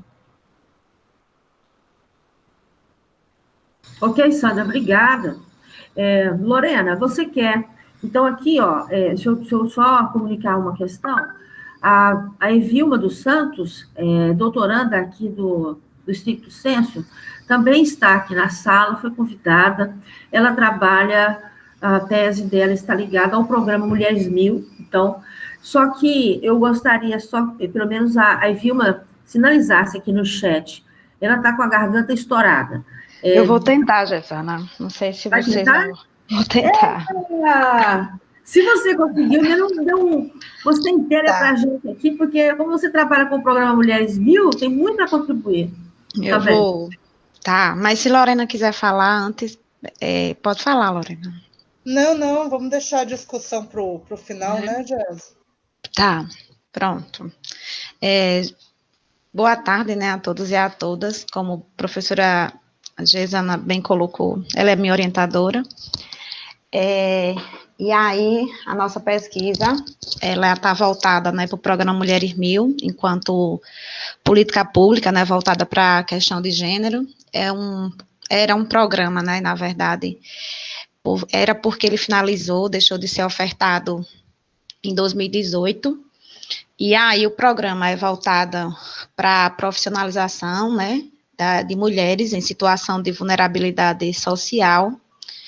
E aí eu já fui muito contemplada na fala de Letícia, né, agora na fala de Sandra, que trouxeram algumas questões, principalmente Letícia, né, inclusive Letícia, eu já andei lendo, né, a sua dissertação, a professora Gesana encaminhou essa dica, esse encaminhamento que você colocou na sua fala, eu já percorri esse caminho, já achei esse drive, viu? E aí a professora Gesana também me ajudou em relação a como, acho que foi Clarissa, que a gente vai ter que procurar caminhos, né? Vai ter que, de repente, mudar o percurso, assim, mas a gente vai ter, além do apagão de dados, né, que é o que a gente está conversando hoje, a gente está vivendo em uma pandemia. Então, assim, a gente realmente vai ter que procurar os caminhos possíveis para concluir as nossas pesquisas. E aí, como eu coloquei em relação a essa questão, como eu disse, em relação a os dados, né, do governo, o apagão, quando eu entro no ministério, eu só encontro notícias, e algumas notícias a gente se interessa pela chamada. Eu lembrei da nossa conversa com os narradores no nosso último encontro, e aí a gente falando, né, da questão das chamadas, que a gente tem ali aquela chamada da notícia, e a gente se interessa quando a gente vai clicar, aí a notícia que a gente tem interesse diz, eu não aguento mais ler reportar erro, porque quando a gente clica na notícia que nos interessa, dá algum erro, né, dentro do site do Ministério e a gente não consegue.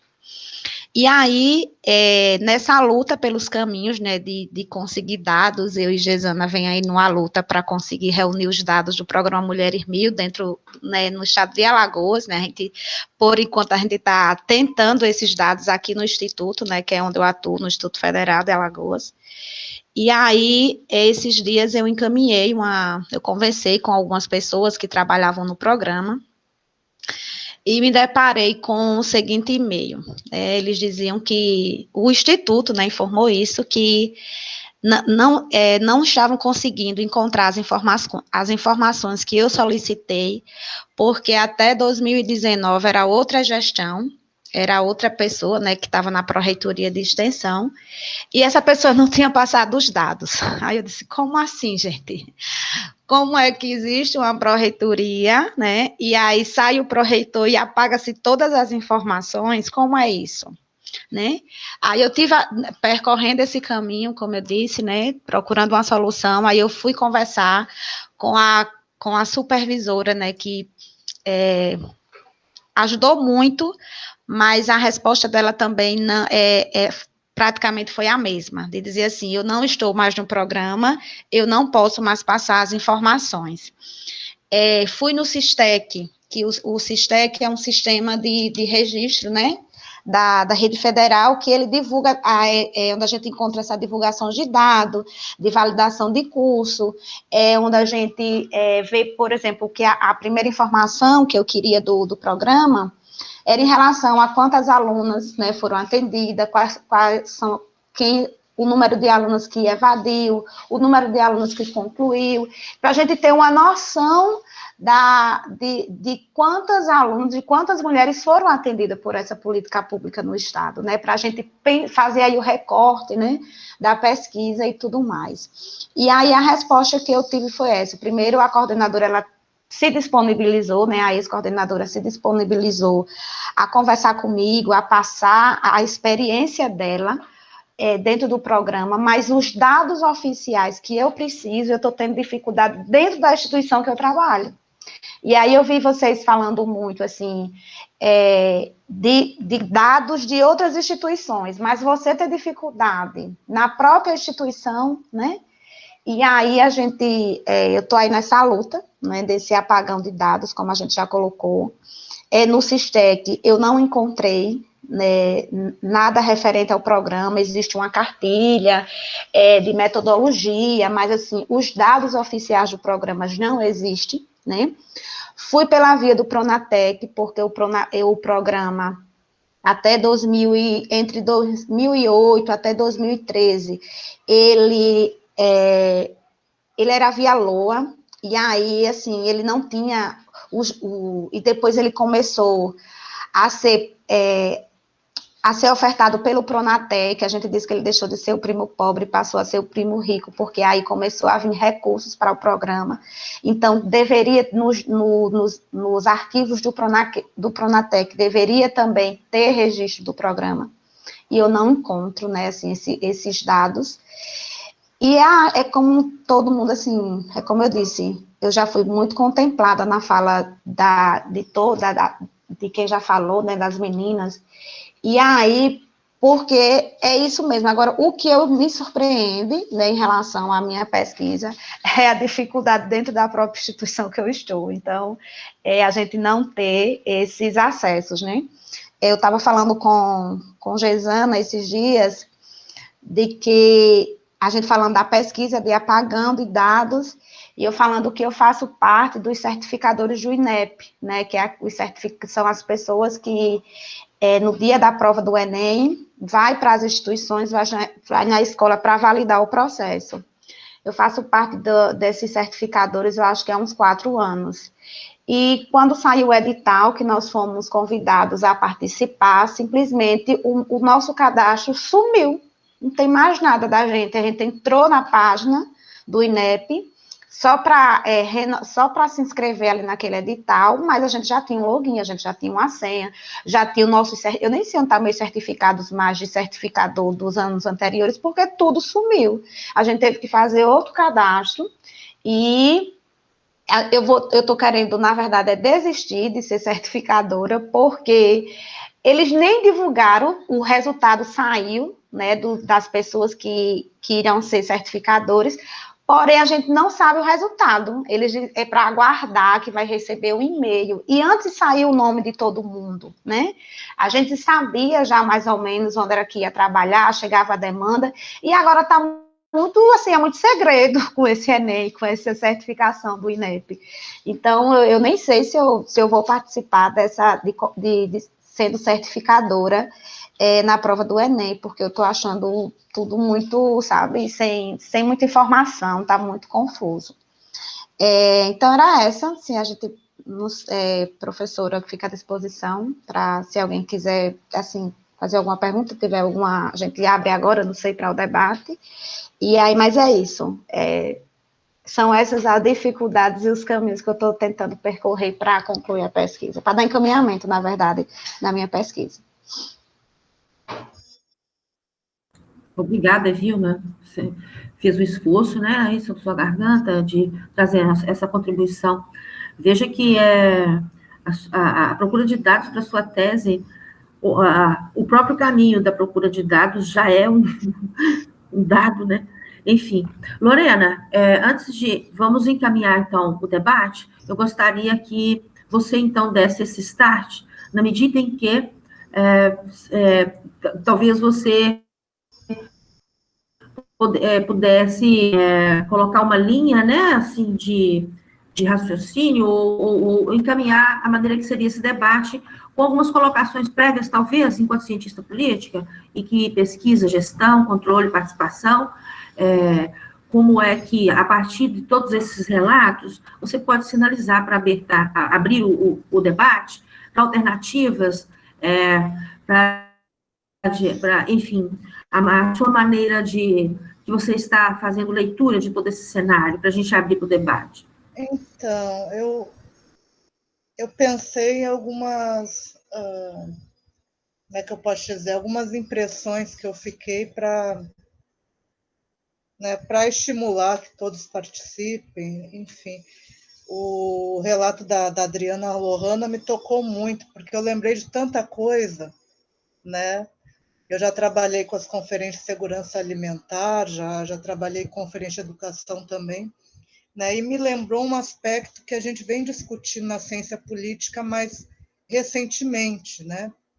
Da importância do ativismo institucional, ou seja, quando, né, as pessoas LGBTs entram para dentro do governo, que se começa a desenhar políticas com mais efetividade. E eu fiquei lembrando na fala da experiência da Lohana, como é importante, né, que a população-alvo esteja dentro do governo, não só nas conferências, que também é um recurso importante, mas que elas entrem para o governo para redesenhar, né, as políticas públicas, impactar as burocracias e criar realmente políticas públicas com possibilidade de maior efetividade, que foi que aconteceu em uma série de programas, né? Programa Brasil Sem Homofobia, os programas de educação e saúde ligados à diversidade, todos eles tiveram um impacto grande porque tinha, né, as ativistas dentro do governo, na gestão, como a Adriana está hoje. Pense, o Brasil sem homofobia, né? Como a Adriana está hoje na Sergipe. Fortíssimo Brasil sem homofobia. Mas o kit escola sem homofobia, o meu não devolvi, não. O meu está até hoje aqui e ninguém me tira. Só se for derrubar o condomínio. Né? Mas, então, a importância, né, de vocês estarem dentro da gestão, né? Ouvir o ativismo institucional, e essas portas estiveram abertas por muito tempo, né? Então, tem uma diferença. Claro que isso vem por meio das conferências, né? Isso tem uma certa trajetória até chegar aí. Olha aí, ó.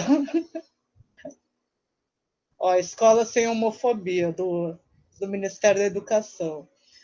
Né? Então, isso a gente vai perder. A gente já perdeu, né?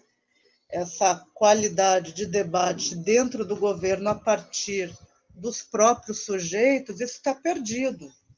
Né? Não tem como hoje, via o ativismo institucional, né, adentrarem ao governo no exercício de cargos burocráticos. Isso não vai rolar mais. Né? Isso é um grande problema. Um grande problema, assim como as conferências. Eu sei que tem um calendário, tem uma agenda, né? Mas como estão mexendo na representação mesmo, a gente viu agora no meio ambiente, né, no CONAMA, né, aquilo lá não é um conselho como era antigamente o CONAMA, né, foi mexido, botaram quem queriam lá dentro. Né, então, mesmo que vier a terem as conferências municipais, estaduais, até as federais, a composição delas também está prejudicada. Né? Isso tem um impacto lá na frente. Né? Então, é uma série de questões, e aí a Adriana foi falando, eu fui me lembrando de tanta coisa, né? Ou seja, não é só os dados, é todo o processo, né? Todo o processo está comprometido, né? Então, essa é a primeira observação que eu faço, né, para a gente se atentar realmente, que o negócio é muito mais sério. Eu disse só um adendo, Lorena. Eu disse semana Pode? passada na palestra que eles apagaram a história da minha vida, a parte dela. Né? Falei até semana passada. Eles apagaram não só dados, eles apagaram parte da história da minha vida como pessoa política e como corpo político na sociedade. Eu disse isso semana passada numa palestra. Né? E aí a gente pensando num ramo que eu tenho trabalhado hoje mais afinco, né?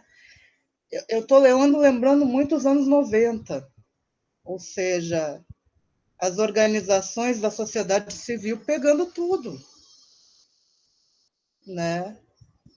E, inclusive, produzindo dados, já que o governo não produz, quem está produzindo são as organizações da sociedade civil via financiamento externo. Quando eu digo financiamento externo, estou falando fundo da ONU, né, fundo não sei da onde, né, e um cenário muito parecido com os anos 90. Né? E aí eu acho que linka um pouco com a Clarissa, né? Se o governo não está com os dados, hoje em dia, na área de segurança pública, as organizações de sociedade civil elas estão bombando, não só o Fórum de Segurança Pública, mas os outros institutos, porque eles estão produzindo dados com uma rapidez e com uma divulgação tão frenética, né, tão impactante, porque são dados impactantes, que estão assumindo esse papel, né, que seria das secretarias estaduais no campo da segurança pública. Então, eu tô me vendo num cenário muito anos 90. A Gesa, que viveu mais esse período, pode relembrar, porque eu era criança ainda, estava saindo da infância. Mas eu tenho visto isso, eu tenho visto que quem está salvando um pouco em termos de pesquisa de dados e mobilização, hoje são as organizações da sociedade civil com financiamento externo, né? O que acontecia anteriormente? Essas organizações já existiam, né? Mas os financiamentos vinham do governo. Então, o governo ele aproximava a sociedade civil, né? Não só nas conferências, não só nos conselhos, mas também via o fomento à pesquisa pelas organizações, e isso mudou. Isso já é outro quadro que é muito próximo dos anos 90. Eu passo para a Jéssica, que ela lembra dessa época. As meninas não vão lembrar, mas a gente lembra, né, Jéssica? Lorena, você está dizendo que quase não lembra, quer dizer que eu, já dinossauro aqui, pá! Não, mas então, é brincadeira para a gente. Sim, Lorena. Olha, mas é assim, nos anos 90, realmente foi um momento assim, eu estava em Sergipe, já 95, 98, 97, 98, foi onde que eu também me engajei muito nos movimentos e nas conferências, e a experiência, o que a gente viu, o que a gente viveu, Lorena, aí você está sinalizando, não tem mais, acabou.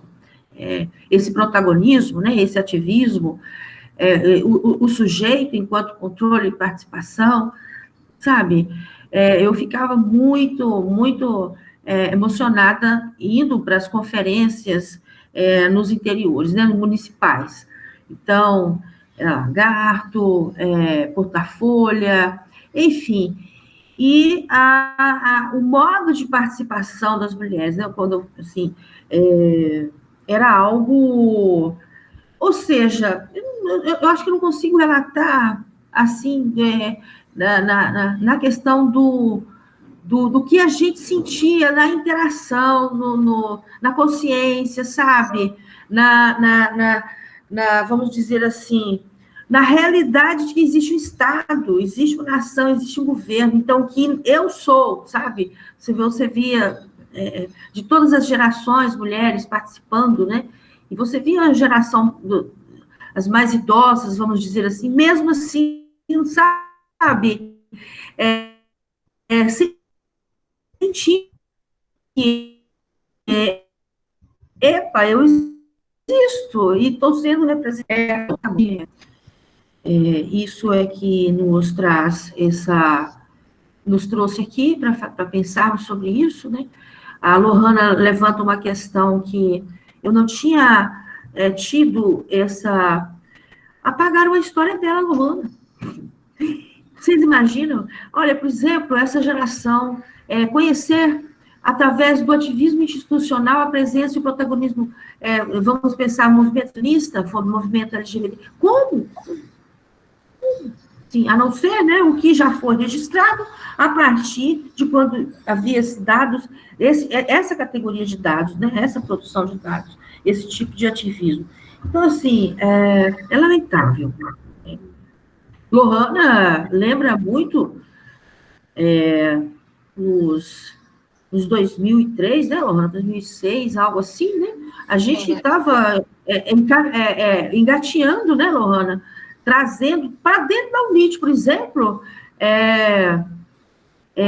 para a comunidade acadêmica que dentro da UNIT não ainda estava tão constituída, né, Lohana, nos debates de gênero, nos debates LGBT, Lohana junto com a gente, o momento em que, sabe, as travestis, as trans, a gente tendo que pedir e está lá na catraca de entrada da UNIT para poder garantir de que o pessoal que fica na vigília, né, deixaria as meninas entrarem para as reuniões que a gente marcava dentro da UNIT. Levamos os movimentos sociais, sabe, para dentro da UNIT, para assim, a comunidade acadêmica acordar, mas isso já existia fora da academia, né, Lohana, assim.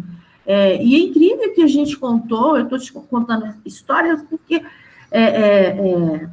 foi um momento em que as coisas estavam propícias, estavam, sabe, todo mundo acreditando. Então, nós tivemos era um gestor, o Dilton Kennedy, a Lohana deve lembrar, ele era era o reitor de extensão. Então, extremamente politizado, um sociólogo. Então, ele dava toda a cobertura para o que a gente precisava. Ele enviava carro com ar-condicionado lá para o Alto Sertão para trazer aquelas mulheres, para trazer, sabe? E lá vinham elas felizes, porque 5 horas da manhã ela estava na linha que o carro da UNIT ia pegar para poder fazer o debate dentro da UNIT. Então, era um negócio assim, fantástico, o que nos animava para isso, né? Então, a gente contou com essa... e aí... a partir de toda essa coisa, para vocês verem o que é, né?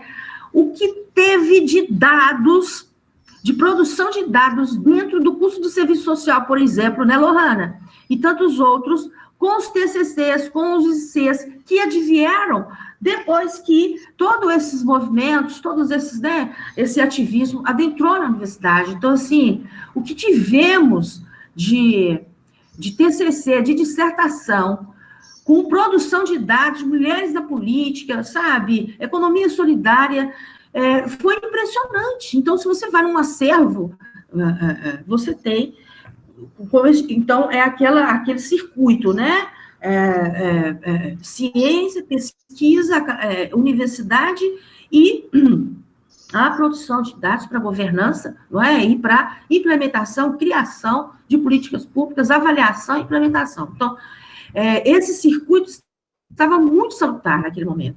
E aí é o que Lorena e todos que deram depoimento aqui estão tristemente nos revelando, e a gente está realmente vendo que acabou. Então,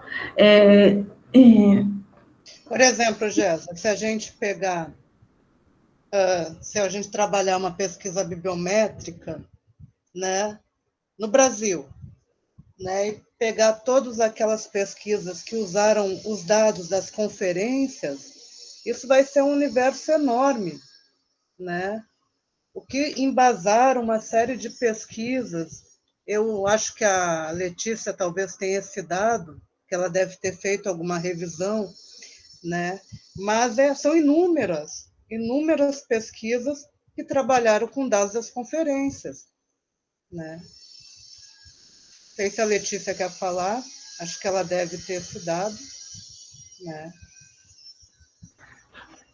Sim, professora, existiram outras pesquisas que trouxeram esse tema, e eu vejo que também em uma articulação, né, com outros fatores que também ocorreram no governo. Então, o que eu vi foi que, principalmente considerando o contexto, como eu falei, a pesquisa de doutorado, inclusive o nome da doutoranda é Juliane Lara, que eu não citei anteriormente, ela fala sobre a SPM, né, como é o foco da sua pesquisa, mas ela traz transversalmente a questão das conferências nacionais de políticas para mulheres.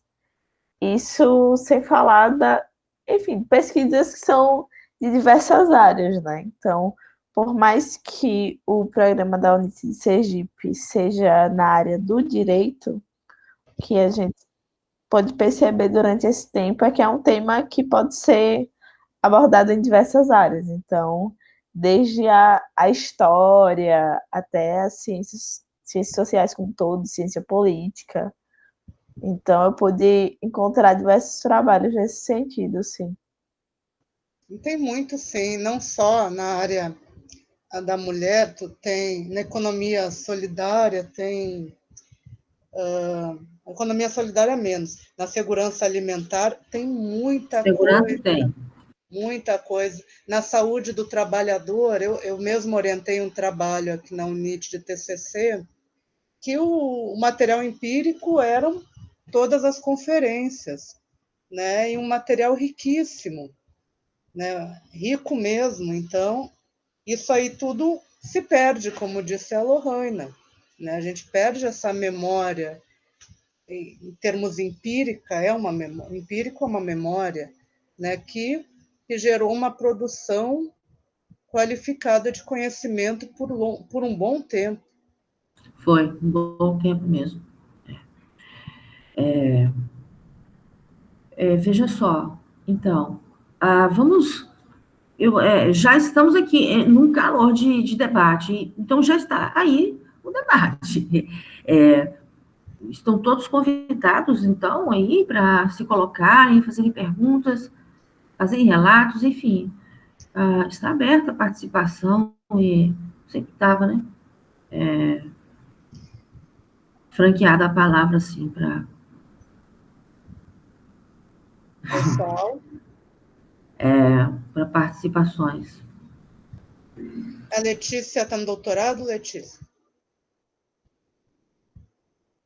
Eu lembro a Letícia do Coninter, né? É isso, Letícia, que eu lembro de ti? Está tentando lembrar Isso. até agora. Estamos aí nos processos seletivos da vida. Mas é a Coninter que eu te conheço, né, Letícia? Oi?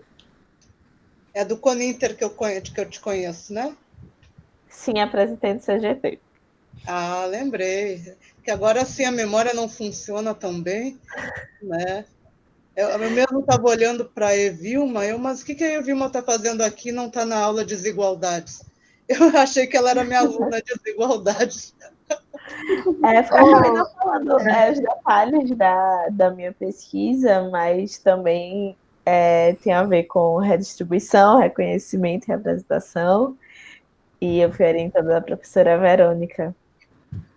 Eu lembro, sim, agora eu lembrei, claramente. Né? Mas, Gesana, eu tenho uma boa notícia. Sim. Eu não sei se vocês sabem, mas eu e Gesana, numa época, a gente ficou com muita vontade de trabalhar com os discursos parlamentares de uma certa figura, que é o presidente do Brasil. Não é, Jéssica? Principalmente, né, mapear quando aparece a palavra kit gay. Quando é que surge, né? E qual é o momento? Eu sei que a Lohana sabe qual é o momento que surge, que é lá na educação mesmo. Mas hoje eu fiz uma oficina e eu descobri como a gente vai trabalhar, Jéssica, com facilidade. num programa de análise qualitativa, né? Uma estratégia, é uma técnica, Lorena, é alguma nesse sentido? Não, é um programa, Iramutec. Entendi. Tá. Né? Muito bom, então, vamos adiante. E, no caso, a palavra, né, você disse aí palavra kit, a Lohana sinalizou no relato dela também, que nos sites não se encontra a palavra gênero mais, e quando encontra, você sabe quando a gente clica em qualquer palavra, ou qualquer endereço de site que você, nas navegações, você faz, e que tem palavra gênero, alguma coisa assim, para disponibilizar algo que você acredita que de lá, entrando, você vai encontrar, quando a gente clica, aparece a seguinte frase: desculpe, mas essa página não existe. Essa página não existe, está temporariamente fora do ar, isso que acontece. É assim. É extremamente... Já dá um título de trabalho. Desculpe, essa página não existe. Desculpe, a página não existiu. O que você está procurando não é deste mundo. Deixa eu governo. Eu queria encaminhar para o final, né, pensando, Gesa, nas opções mesmo. Né? Já que eu falei desse programa, esse programa é um programa que faz análise de conteúdo. Né? Faz toda a análise de palavras, né, que são utilizadas. Tudo que tu botar ali, dá para fazer também por matriz, mas aí é outra história. Né? Então, quais são as alternativas? Né? Eu acho que a questão é para ir para a história local mesmo, é buscar as narrativas, né, que a Gesuna trabalha muito bem, e talvez seja o que as organizações têm feito hoje, estão buscando os dados de outra forma.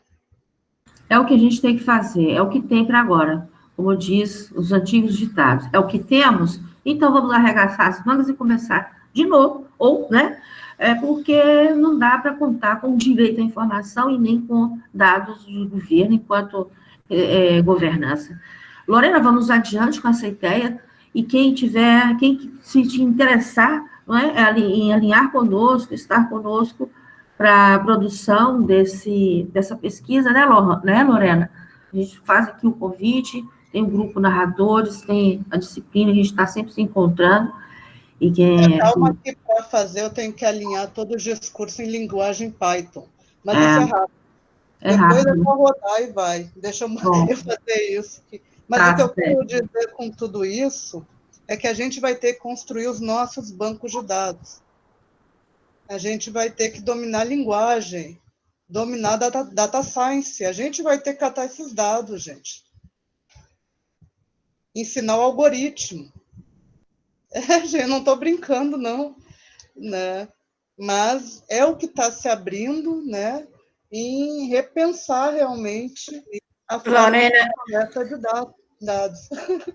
E tem que catar esses dados enquanto existem esses dados, né? Exatamente. Enquanto esses dados estão disponíveis, porque a situação é complicada. Ou seja, a gente tem que dominar técnicas que até então não eram necessárias para a gente, mas agora são. Então, a gente realmente tem que entrar nesse campo, né, da data science, do algoritmo, porque só assim a gente vai conseguir construir os nossos próprios bancos de dados e, mais que isso, né, entrar numa cultura colaborativa, né, que esses dados fiquem hospedados num local que qualquer um possa acessar essa biblioteca com R, com Python, e possa também utilizar. Então, tem que mudar a cultura acadêmica. Totalmente, Lorena, totalmente. É isso que a gente está se deparando. Então, isso que você está colocando, eu acredito que é o ponto, o calcanhar de Aquiles com o qual, que é a questão de discutir apagão, e com a questão que nós iremos finalizar essa mesa. Então, eu acho que o que a gente pode trazer de contribuição, o que nosso encontro aqui agora está trazendo de contribuição para as nossas conscientizações e e compreensão do tempo que se faz, realmente o sentido da pesquisa, da academia é outro, né? Agora somos produtores, sim, né, de dados, a atenção, né, para o lugar onde que se vai colocar esses dados, e algo que também, por exemplo, aplicativos e programas, né, nessa produção de dados, você veja que em pesquisas qualitativas, por exemplo, trabalho muito com memória, com narrativas, então, você imagine que realmente temos que ir atrás e estar atentos a essas tecnologias, esses programas que nos permitem lidar com dados, dados enormes, com quantidade em termos de qualitativo, e poder conseguir registrar, enfim, é o nosso desafio. Então, eu acredito que a finalização dessa mesa tem deixado para a gente esse tipo de mensagem, esse tipo de evidência, né, Lorena? E principalmente trazer a cultura colaborativa, né? Porque aí só assim as bibliotecas, né, que estão no R, que estão no Python, a gente vai poder construir junto com outros pesquisadores do mundo inteiro, disponibilizando os dados. Senão a gente não vai conseguir, não. É outro cenário, gente, é outra realidade. Então, é isso. Lorena, você quer finalizar as palavras para eu finalizar? Tudo bem? Então, já cheguei no Data Science, tá tudo ok. Tá bom, tá bom. Bom, gente, então, são 16h08, eu acredito que nós estamos, então, cumprindo aqui nosso encontro, não é cumprindo nosso encontro, né? Chegando ao termo do momento em que nos foi possível de acontecer esse debate, esse momento de construção.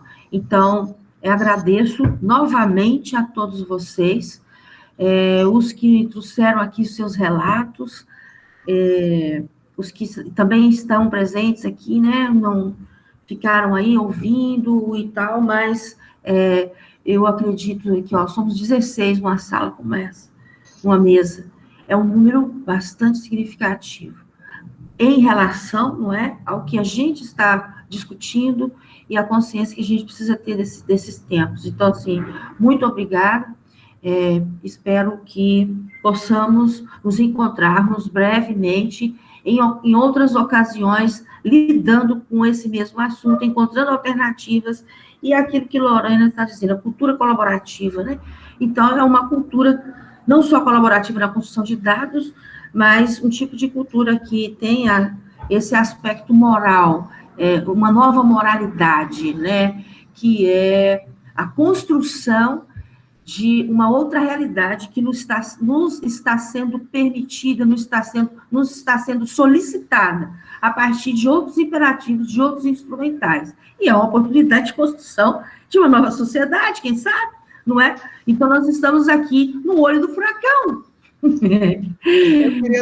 Não sabíamos que ia estar, né, cada um com as suas trajetórias, com os seus itinerários de vida. Ai, a pandemia, sim, agora olha o olho do furacão que todo mundo está. E um deles, dentro desse tema que nós estamos discutindo aqui, um dos olhos olhos, porque são muito, né, do furacão, é esse, e a gente tem que ir atrás, né, por uma questão ética, uma questão moral e política, de engajamento. Então, é isso aí, um abraço grande para vocês, muitíssimo obrigada, né? Vou deixar um convite para o webinário amanhã no canal do YouTube da UNIT, às 14 horas, eu e o Flávio, que é meu orientando de mestrado, e tem um trabalho muito bacana sobre as organizações LGBTs na formulação do Brasil sem homofobia. Ele vai apresentar um pouquinho dessa discussão, e eu vou trazer esse debate sobre organizações e advocacy, vou apresentar duas pesquisas que eu acho que talvez para você seja interessante, a pesquisa que eu vou comentar alguns dados das organizações feministas, né? Então, quem tiver de bobeira, quiser dar uma olhadinha, amanhã às 14 no canal do YouTube da UNIT. Eu queria que fosse no LabPol, né? Mas mas a instituição quer que seja ali. E aí, mais adiante, às 6, né, Sandra? Às 18 horas, né, tem um webinário sobre economia solidária, né, que aí a Sandra vai poder falar da pesquisa dela, sem recorte, né, Sandra? Que hoje não era para a tua pesquisa, Sandra, hoje era uma questão mais específica. E junto com o Leonardo Leal, que é cientista político, o Marconi, que é o quê, Sandra? O Marconi, ele também é da área de administração pública, né? E a presidente da RESF, que é a Helena Bonumar. Eu só vou apresentar e vou assisti-los às 18 horas no canal do YouTube. E na quinta-feira, né, aí essa é totalmente informal mesmo, aí essa é no canal do LabPol, eu chamei um integrante da Bancada Negra, que é uma candidatura coletiva, né, a vereança em Maceió, e aí eu chamei o Leonardo Leal também para a gente conversar com eles sobre candidaturas coletivas, né, que é uma inovação na política de um tempo para cá, sobre as propostas, né, o que tem diferente. Então, vai ser um bate-papo no canal do LabPol, às 19 horas do dia 12. Todos convidados. Todas convidadas. Ok, Lorena. Está aí registrado, gente. Então, um abraço a todos. E, então, até a próxima oportunidade de estarmos aí. Tchau, um abraço. Tchau, minha gente, obrigada. Tá ok. Vilma, obrigada. Quero o contato da Lohana, né? Depois você me passa, Jéssica. Tá. Todo mundo autorizado ter meu contato. Pega todo mundo com a Gessana. Bota lá no grupo. Vou botar lá no grupo. Vou passar assim. Boa. Obrigada, Lohana. Obrigada, Letícia. Muito bom. Vilma, todos vocês. Vou voltar para a aula, gente. Tchau. Muito obrigada pela participação de todo mundo. Obrigada a você, Débora, esse apoio todo logístico aí que você nos proporcionou, viu? Tudo de bom para você. Aqui eu posso... Igualmente, professora. Pode finalizar a gravação. Pronto, vou finalizar a gravação. Final e